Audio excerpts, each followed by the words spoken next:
Donc voilà l'application qu'on va créer.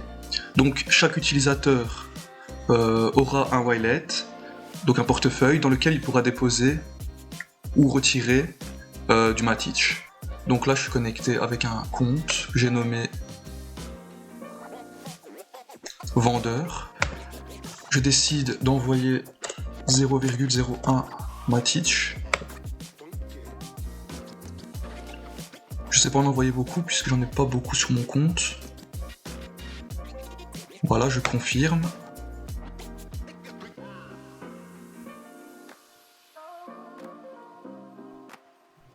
On patiente un petit peu.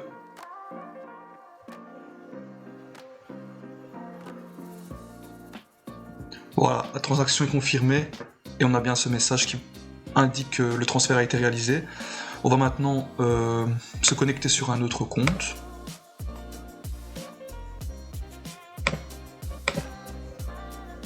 On va se connecter. Voilà, on va rafraîchir. Donc on voit bien que je suis connecté sur un autre compte, j'ai 0 Matic disponible. Je vais envoyer 0,18 Matic. J'envoie.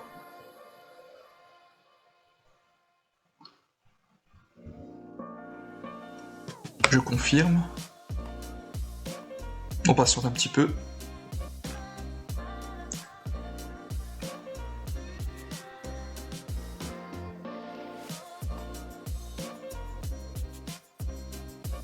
Transaction confirmée, voilà, les Matic sont arrivés. Et si je veux retirer, voilà, je décide de retirer 0,1 Matic. Non, je vais d'abord rafraîchir. Donc voilà, je vais retirer 0,1 Matic. Je retire.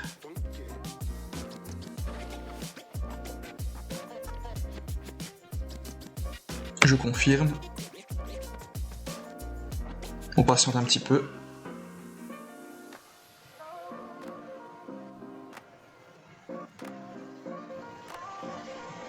Et voilà.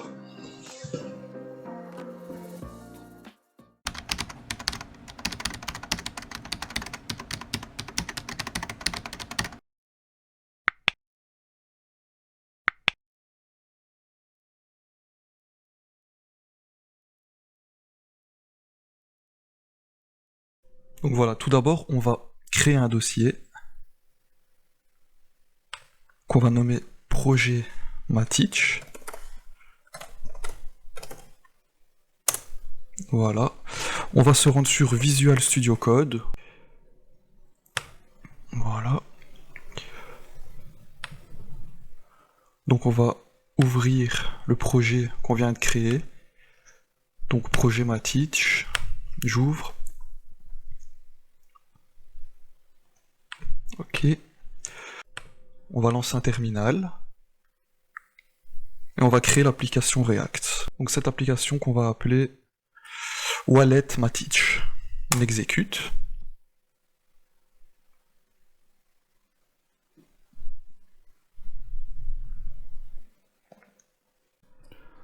Donc maintenant on va se rendre dans le dossier Wallet Matic.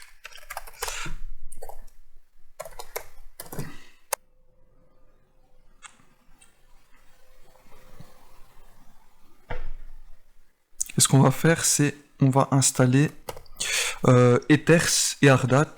Ethers, c'est une librairie qui permet d'interagir avec la blockchain Ethereum, son écosystème. Et Ardat, c'est un environnement de développement qui permet de faciliter les tâches courantes. On va l'installer. On va créer le projet Ardat. On va lancer la commande npx ardat.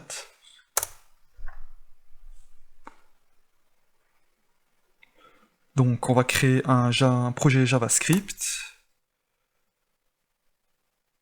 Ok. On va supprimer le readme parce que ça va générer un conflit. Puisqu'ils vont recréer un autre, du coup on le supprime, on continue. Voilà.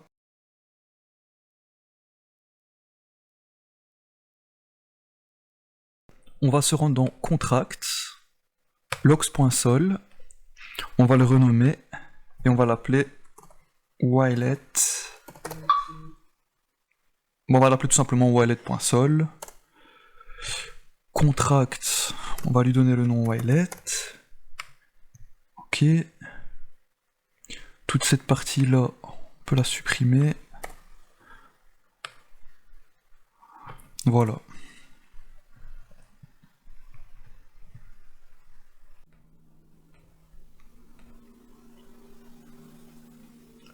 Donc tout d'abord, on va créer un mapping dans lequel chaque wilet sera lié à une adresse d'utilisateur qui sera liée à un montant. Donc mapping, adresse, donc uint, qui est le montant, qui sera contenu dans le wilet. Wilet, voilà. Donc chaque wilet, a une adresse utilisateur qui est liée à un montant. Ensuite, on va créer une fonction qui permettra à l'utilisateur de déposer de l'argent dans son wallet. Donc il se connecte via MetaMask et il dépose de l'argent dans le wallet. C'est ce qu'on fera dans le front plus tard. Donc on va faire la fonction WeSave, qui est external. Donc external, ça veut dire que ça peut être appelé en dehors du contrat.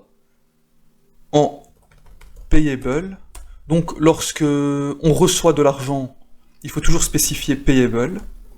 C'est une transaction dans laquelle on reçoit de l'argent, donc le contrat intelligent va recevoir une somme, donc de ma teach dans ce cas-là. Donc le wallet message sender, donc le wallet de l'utilisateur qui appelle cette fonction, dans lequel on va ajouter le message.value. Le message.value donc sera la somme que l'utilisateur aura ajoutée dans son wallet.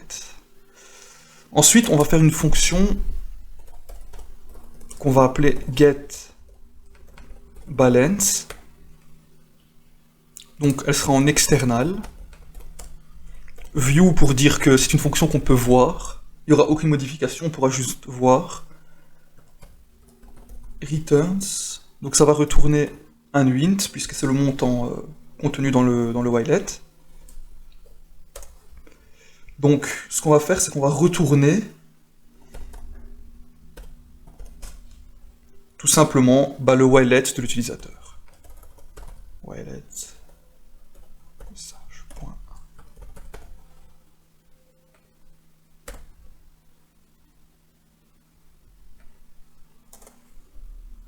Ensuite, on aura besoin d'une fonction qui permettra à l'utilisateur de récupérer l'argent qu'il a dans son wallet et de l'envoyer vers son MetaMask, par exemple. Donc, je vais plutôt la mettre au-dessus. La fonction uSave, je vais la laisser en dessous.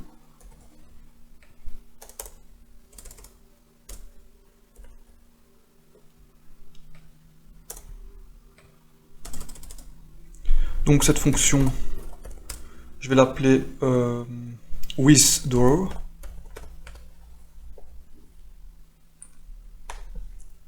Donc elle aura comme paramètre l'adresse de l'utilisateur.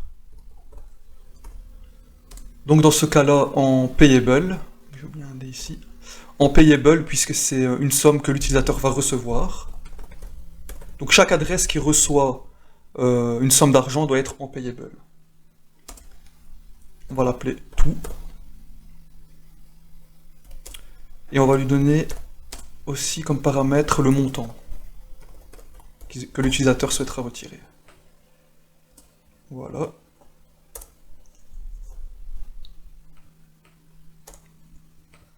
Donc premièrement, on va devoir vérifier si l'utilisateur possède bien dans son wallet la somme qu'il désire retirer.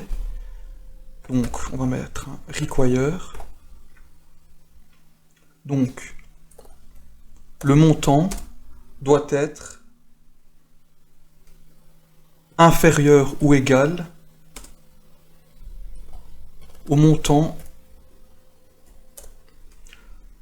que l'utilisateur possède dans son wallet.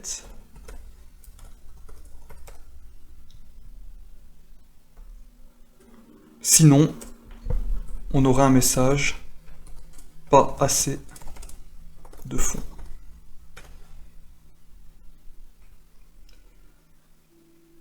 Ensuite, si c'est OK, on déduira le montant qu'il a retiré donc, de son whilelet. Donc, whilelet message.sender moins ou égal, donc on veut dire qu'on déduit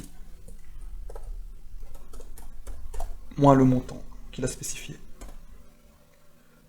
Et enfin, on peut procéder au transfert d'argent, donc tout qui est l'adresse de l'utilisateur. On va appeler la fonction transfert qui recevra donc le montant. Donc ce qu'on a fait, c'est que d'abord on a vérifié si le montant est bien disponible dans le wallet de l'utilisateur. S'il est bien disponible, on déduit le montant de son wallet et on procède au transfert. Donc ici j'ai une erreur, j'ai oublié l'external. Voilà. Et enfin, par mesure de sécurité,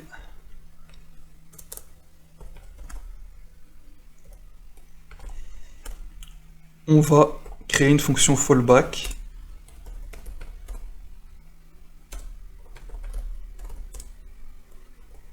qui permettra donc de sécuriser le contrat intelligent. On peut la laisser vide, il n'y a pas de souci avec ça.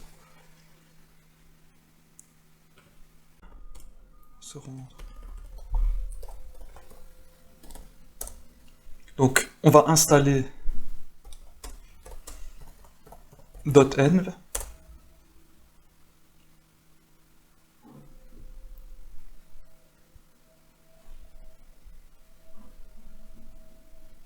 Voilà, donc maintenant on pourra créer un fichier .env. Donc ça on en aura besoin pour donc mettre notre clé privée, l'adresse de notre contrat intelligent et l'API de Alchemy. Donc on va utiliser Alchemy en fait pour pouvoir communiquer avec notre blockchain de test Mumbai.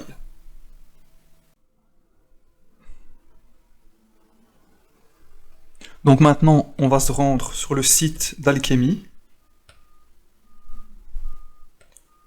Donc on en aura besoin pour communiquer avec notre blockchain de test Polygon.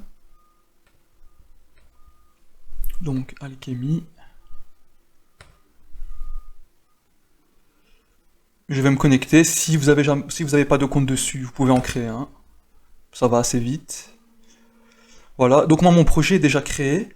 Mais pour en créer un, c'est tout simple. Vous allez dans Create App. Vous l'appelez par exemple Wallet Matic, ici dans le name. Vous n'êtes pas obligé de mettre une description. En chain, vous mettez Polygon. Et Network, vous mettez Mumbai, donc qui est la blockchain de test de Polygon.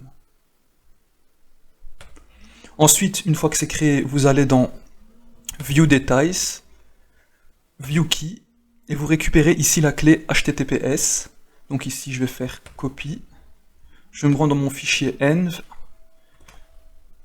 et je vais créer ma première variable. Je vais appeler Alchemy, et voilà. Donc ensuite, on va en créer une deuxième, ce sera la clé privée.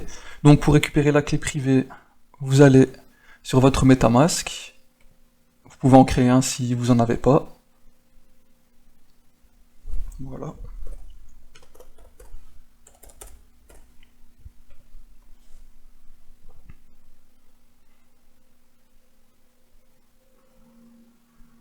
Ok, donc vous connectez sur Mumbai Testnet. Donc si vous ne l'avez pas, si vous ne le voyez pas, vous pouvez cliquer sur afficher les réseaux de test. Et si vous les avez toujours pas, donc si vous voyez que Mumbai n'apparaît toujours pas, vous allez dans ajouter un réseau. Et vous faites ajouter manuellement un réseau. Vous allez sur le site Mumbai Testnet Chain ID. Vous cliquez ici sur medium.com. Et voilà, ici donc vous aurez tout. Vous aurez donc le network name qui est Mumbai. Vous notez l'URL. L'ID de chaîne donc qui est 80 001. Et Donc le symbole de la devise, c'est Matic, mais on va le plus bas peut-être pour pouvoir faire un copier-coller, ouais voilà ici. Donc Matic et le bloc Explorer URL, vous pouvez noter ici. Donc vous faites un copier-coller et vous enregistrez. Donc voilà, une fois qu'on est connecté sur le réseau de test Mumbai,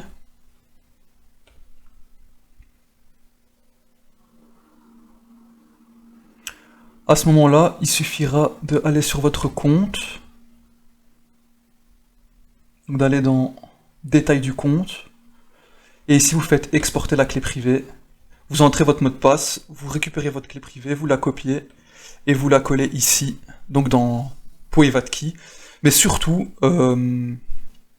ça reste une clé privée, donc moi je peux pas vous la montrer, et surtout bien sûr vous non plus ne la montrez à personne. Ensuite, il va falloir qu'on récupère donc des matiges de test. On va se rendre sur le site faucet.polygone.technologie. Donc on veut des matiges dans le réseau Mumbai. On va devoir récupérer notre clé publique. Voilà, on copie, on colle, on confirme. Voilà, donc dans 1 à 2 minutes, on récupérera des matiges de test. On va attendre. Voilà. On a reçu 0,2 matic. Bon, c'est pas beaucoup, mais ça nous permettra de tester notre application. Donc maintenant, on va se rendre dans le dossier ardat.config.js. Et vous allez le configurer comme ceci. Voilà. Ça, on n'en aura pas besoin. On récupère la clé de Alchemy, notre clé privée. On importe ce qu'il faut. Et on met le réseau, donc Mumbai, avec notre clé privée dans le compte. Donc, mettez-le bien, configurez-le bien de cette manière-là. Ensuite, on va se rendre dans le fichier deploy.js. Donc ici, tout ça, on peut le supprimer. Ça aussi. Les commentaires, on peut les enlever pour s'y retrouver un peu mieux. Voilà.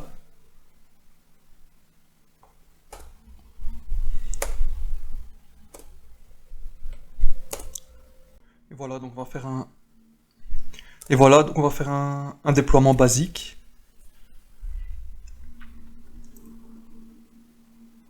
Donc, vous pouvez le noter exactement comme ça.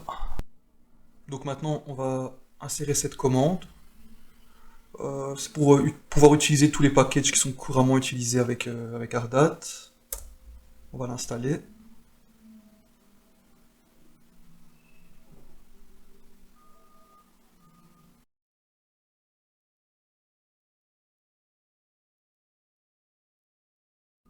Donc maintenant, on va déployer le contrat, donc dans le réseau Mumbai. Donc c'est pour ça que j'ai mis ici --network Mumbai. On va entrer.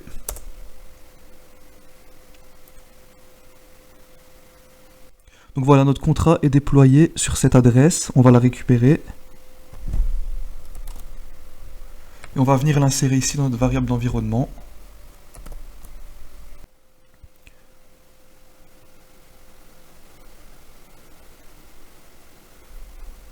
Une fois que ça c'est fait, on va pouvoir lancer notre projet. On va faire un npm start.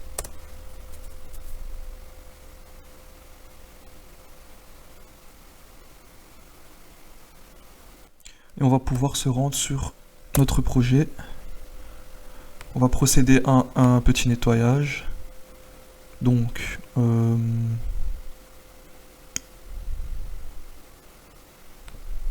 on va effacer tout ça. On va se rendre dans app.js pour pouvoir effacer cette partie-là avec le logo. On va effacer tout ce qu'il y a ici à l'intérieur. Voilà.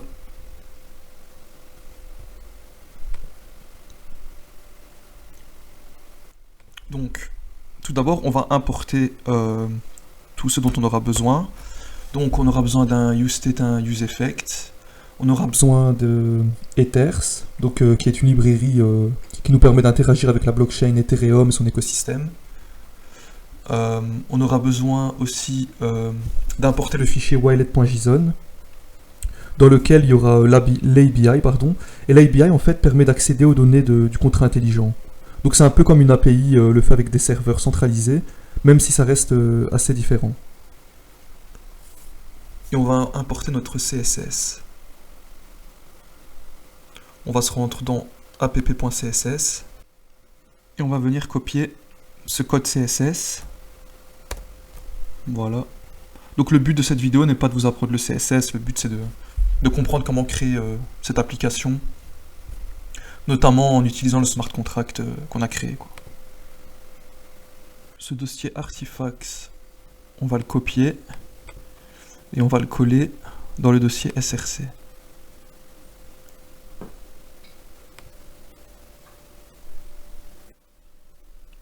Ensuite, on va créer une constante qui contient l'adresse de notre contrat intelligent.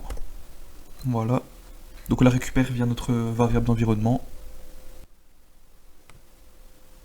Donc on va insérer toutes les constantes dont on aura besoin. Donc ce sera des useState.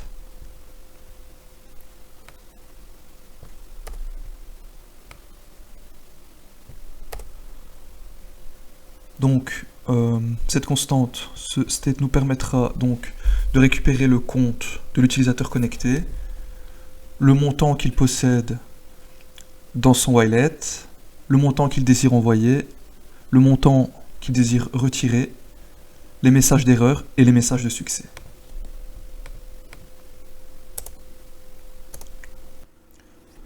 On va ensuite créer une fonction qui nous permettra de récupérer l'utilisateur connecté. Donc on vérifie si notre site est bien connecté au MetaMask. Ensuite, via la constante accounts avec S, on récupère les comptes. Et via la constante account, on récupère le compte, le account 0. Donc le account 0 équivaut au compte qui est connecté.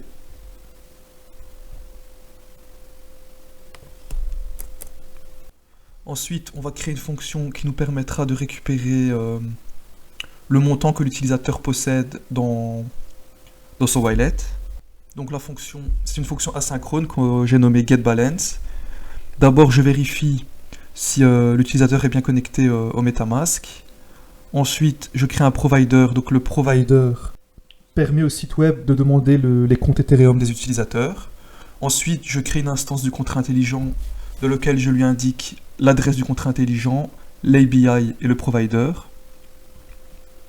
Ensuite, si vous voyez bien ici, on crée une constante data qui récupère, qui appelle la fonction contract.getBalance, donc c'est la fonction de notre contrat intelligent getBalance, pour récupérer donc le montant que l'utilisateur possède dans son contrat.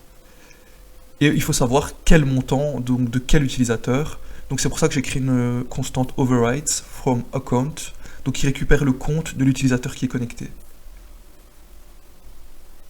Ensuite, on fait un setBalance, donc des datas, pour récupérer le montant, et il faut le convertir en string pour éviter d'avoir des soucis avec les big numbers.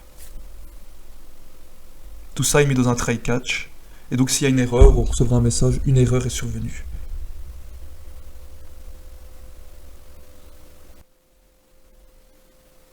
Donc maintenant, on va créer notre barre de navigation. Voilà. Donc ici, on importe nos logos. Ensuite, je vérifie s'il y a un compte connecté.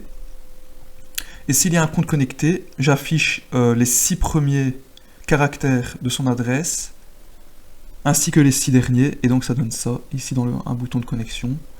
Donc je me connecte.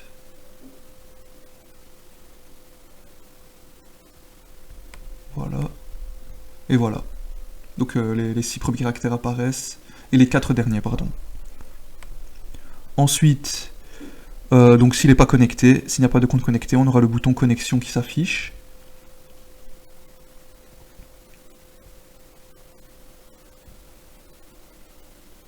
On descend plus bas. Donc on a dans le container, on a les messages d'erreur et de succès qui vont venir s'afficher. On aura le montant de Matic disponible donc dans notre wallet.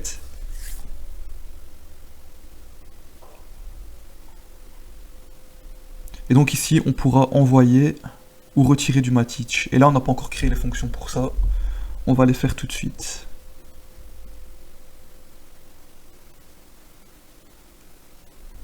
Donc ici, on va ajouter les logos qui sont pas encore... Donc on voit que les logos sont pas encore importés. On va se rendre sur Visual Studio Code, public, et je vais récupérer des logos que j'ai téléchargés. Je vais les mettre dans le dossier public. Celui-là c'est OK. Et voilà. On rafraîchit. Et voilà. Ensuite, on va devoir créer une fonction qui va pouvoir récupérer ce qu'on a écrit donc, dans ce formulaire, donc ici. Et donc maintenant on va créer ces deux fonctions qui vont permettre de récupérer ce qu'on a écrit dans le formulaire, donc pour le montant envoyé et pour le montant retiré. Donc la première fonction qui est nommée change amount send, qui va permettre de récupérer la valeur que l'utilisateur a insérée pour envoyer, et le même en withdraw pour récupérer la valeur que l'utilisateur a voulu retirer. On va pouvoir se rendre ici et on va...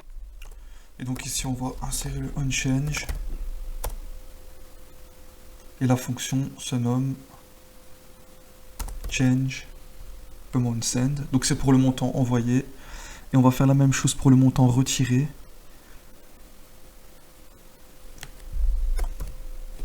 Donc onChange.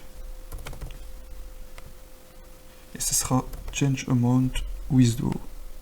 OK.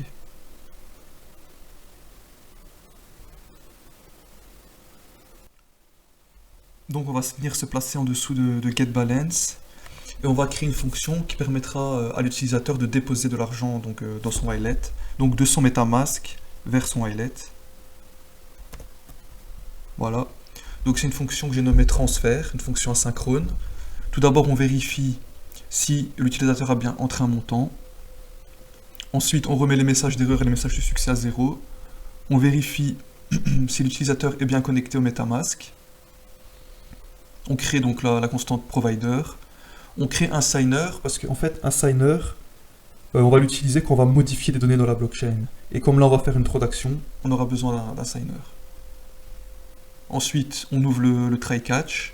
On va créer une constante que j'ai nommée TX, dans laquelle il y aura le count, l'adresse du contrat intelligent, et la valeur donc le montant que l'utilisateur souhaite envoyer.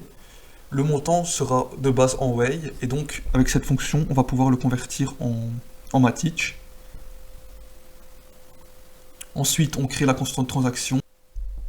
On appelle la fonction sendTransaction. On lui met donc la constante TX qui contient tous les éléments que j'ai cités précédemment. On fait un await transaction.wait. On remet le mount send à nul. On affiche la balance et on affiche le message de succès. Et s'il y a une erreur, on aura le message « Une erreur est survenue ». On peut se rendre dans le bouton « Envoyer » et on va mettre « On click ».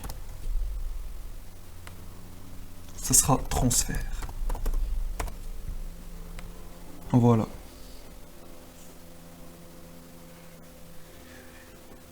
On va maintenant créer le useEffect dans lequel on va insérer la fonction connectHandler pour récupérer le compte connecté et getBalance donc pour récupérer le montant que l'utilisateur possède. Ensuite, il nous reste une dernière fonction à créer. C'est la fonction qui va nous permettre qui va permettre à l'utilisateur de retirer ce qu'il possède dans son wallet. Donc c'est une fonction, de nouveau une fonction asynchrone que j'ai appelée withdraw. On vérifie s'il y a bien un montant dans le formulaire pour retirer. Donc le message d'erreur et le message de succès sont de nouveau remis à nul. On récupère le provider, le signer, donc comme tout à l'heure. On crée une instance du contrat donc dans laquelle on lui donne l'adresse du contrat intelligent, l'IBI et le signer. Ensuite, on crée une constante transaction dans laquelle on appelle notre fonction withdraw, c'est pas withdraw money, c'est withdraw tout court, donc notre contrat intelligent, et qui a comme paramètre donc le compte de l'utilisateur connecté et le montant qu'il souhaite retirer. Ensuite, on fait un await transaction.wait pour attendre que la transaction se fasse. On remet le montant à nul. On fait un getBalance pour afficher le montant qu'il possède dans son wallet. Et on affiche le message de succès. Vos Matic ont bien été retirés du wallet. En cas d'erreur, on affiche une erreur est survenue. On se rend maintenant dans le bouton retirer. On va faire un on-click et on lui donne la fonction, donc c'est withdraw. Voilà. Ok. Donc voilà, tout est terminé. On peut tester notre application. Donc voilà, donc je suis connecté avec le compte vendeur. Donc c'est un compte que j'ai créé pour une autre application, c'est pour ça qu'il s'appelle vendeur. Je vais déposer par exemple 0,8 Matic. Non, 0,08 pardon, parce que sinon j'ai pas assez. J'envoie.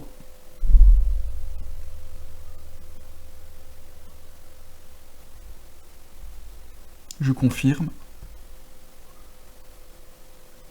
J'attends que la transaction se réalise.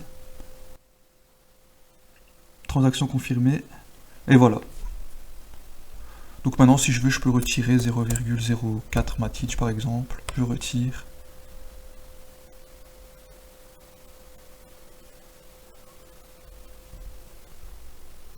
Je confirme.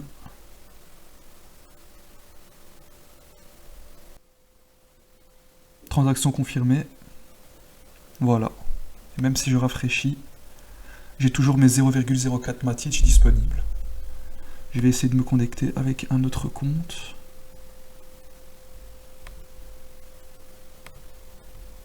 Voilà. Je rafraîchis. Je vois bien que je suis connecté avec l'autre compte. Je vais envoyer 0,03 Matic par exemple. J'envoie.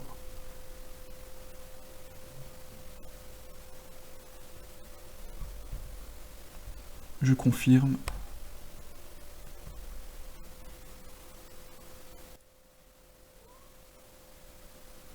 Transaction confirmée. Et voilà, ils sont bien déposés.